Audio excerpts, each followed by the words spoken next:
Welcome back to Hometown Happenings, Part 2 of the Green Holiday 2011, making your holiday a little more green, a little more eco-friendly this season. And with me here today, I've got from Natural Innovations, Sandy Gunderson and Dan Olson, and we're talking about how we can get through the holidays a little bit more environmentally friendly. We're talking about gift ideas and decorating today, and more gift ideas. Sandy, what do we have here? This is a countertop compost bin. Okay.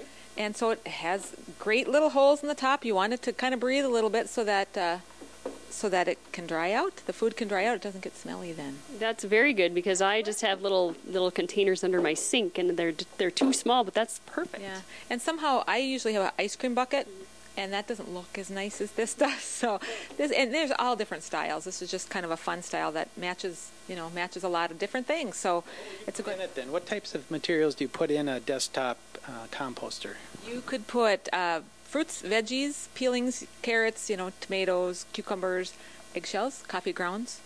So there's anything that would be organic, fruits and veggies kind of thing. You can put that in there. No meats, no dairy.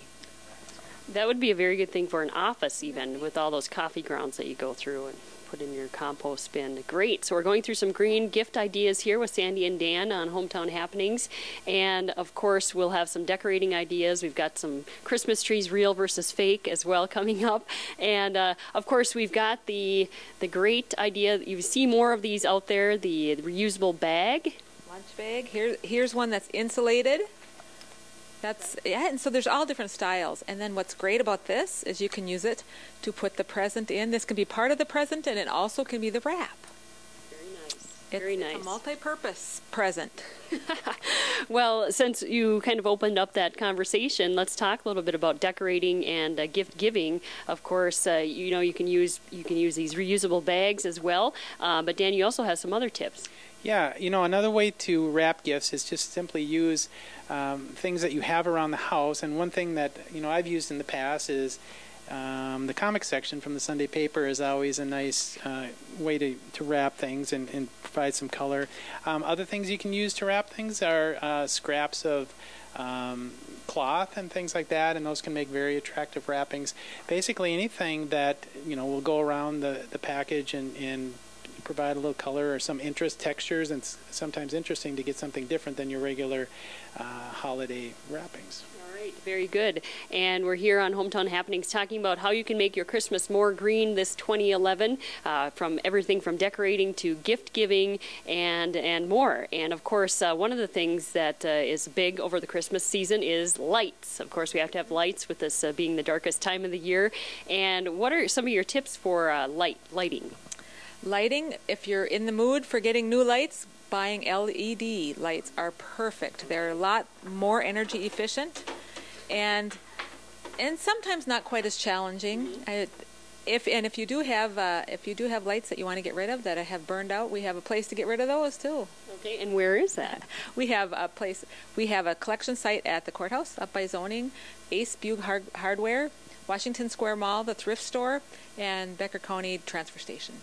So, till about the middle of January. Very good. And of course, do cities still have that deal where you get a little refund if you get the LED lights? I'm not sure. I don't think they do this year, but I would call your local light person, and they would be able to tell you if there's rebates available, or look online too. Very good. Making it a Green Christmas 2011 here with Sandy Gunderson and Dan Olson from Natural Innovations. Of course, tell us a little bit about Natural Innovations before we go on a little further. Sure. Natural Innovations is an organization that's been around for a few years now, and one of our main focuses is simply working to raise awareness about the various issues in the Detroit Lakes area that involve the environment and going green and that type of thing. We'll often sometimes host like informational meetings and that type of thing, or talk about issues and topics that are involve the environment in this area. All right, Dan Olson, Sandy Gunderson from Natural Innovations, Carol McCarthy here with you on Hometown Happenings. We're going to take a quick break, and we come back. We're going to talk a little about the fake versus the real tree for your holiday next on Hometown Happenings. Welcome back to Hometown Happenings. Carol McCarthy here with Sandy Gunderson and Dan Olson from Natural Innovations, talking about how you can make your Christmas a little more green, and you don't have to be the Grinch or Kermit the Frog or the Heat Miser.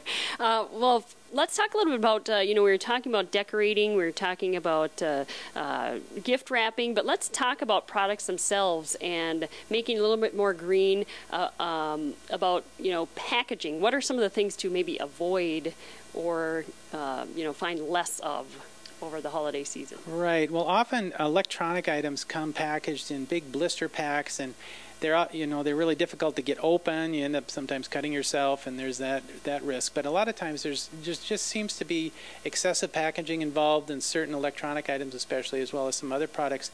And what I would recommend doing is simply looking for that product or a similar product in a different type of packaging. Sometimes, for example, small electronic items like flash drives or flash disks and cards will come in a big giant package, and other brands or something very similar might come on a little cardboard card. And so simply making a choice about the type of packaging the item is coming in over time, if more and more people do that, I think companies will move away from the larger overproduction of packaging. Would you suggest maybe writing the company and have the consumer suggest maybe less packaging? Sure, that's a great idea, especially if it's something you really like and you want that particular product and it's something you might buy in the future. We encourage people to contact manufacturers because it does have an impact. Consumer tastes have a big impact on how companies package their items. So being green at Christmas is just a little bit more of a thoughtful process of maybe looking into things, keeping it local, also using less packaging, just being more mindful of what you're putting out there as far as products and the residuals from those products. Absolutely, and then also if we're doing it correctly, it's saving us money. We're not paying for the gas to go drive it. We're not to go get it. We're not throwing it away, the packaging or that. Because really, garbage, I don't know if you know this, 25% more garbage at Christmas time than any other time of the year. That's a lot. So that costs you more. And if you can reduce that, that's a great thing. So right there. And then Christmas wrap is not recyclable. So that's going to go in the trash. That's where the comics come in handy. That's right. All right, Sandy and Dan from Natural Innovations here talking about a green Christmas. Not only can you be green, but you can save a little green too. But then there's always the great debate on natural versus fake Christmas trees. You hear reports about, Christmas trees take less water, fake Christmas trees take less water, la da da da da. And then the real Christmas trees, of course, if the Nature Conservancy says they add to the environment, they suck in all the bad stuff and also promote economy. It's a $1 billion industry for Christmas trees. And, what are your thoughts, fake or real? What are you going with this year, Dan? Well, I think I would lean again toward the actual trees. And for one of the reasons you mentioned, which is that it does support the local economy. We do have tree farms, and actually we encourage people to visit the tree farms because they are raising trees for that purpose, as opposed to maybe going out into the wild and cutting down trees in the wild, because sometimes, there's the issue of, who owns the property, whose trees are they actually. And in the case of tree farms, that they're there for the purpose of raising them for Christmas trees. And you can find more about local Christmas tree production at minnesotagrown.org, I believe, is the website there. How about you, Sandy, fake or real? Well, I have a fake tree at my house. And I have had it for 10 years, so for me, not cutting down a tree, it's more about going out there and getting it in the car and, that kind of thing. But I think, people have to look at it individually and see what works best for them. All right. And there's good and bad in both. All right, so the question we started with in part one, who do you think is more green, Heat Miser, the Grinch, or Kermit the Frog? I think Kermit is the greenest. It's pretty clear that he's very green. And he has a new movie out this year. Exactly. For Christmas. Yep. All right. I agree. Right. Well, frankly, I think the Heat Miser is because he's Mr. Green Christmas. True, that's a good point, but you could also make a case for the Grinch because that show keeps getting recycled every year for many, many years. So you are correct there. I think each of them can have their own little bit of green, and you can too. You could be more green than all three of them. I want to thank Sandy and Dan from Natural Innovations, and hopefully you'll have a merry green Christmas this year. For Hometown Happenings, I'm Carol McCarthy.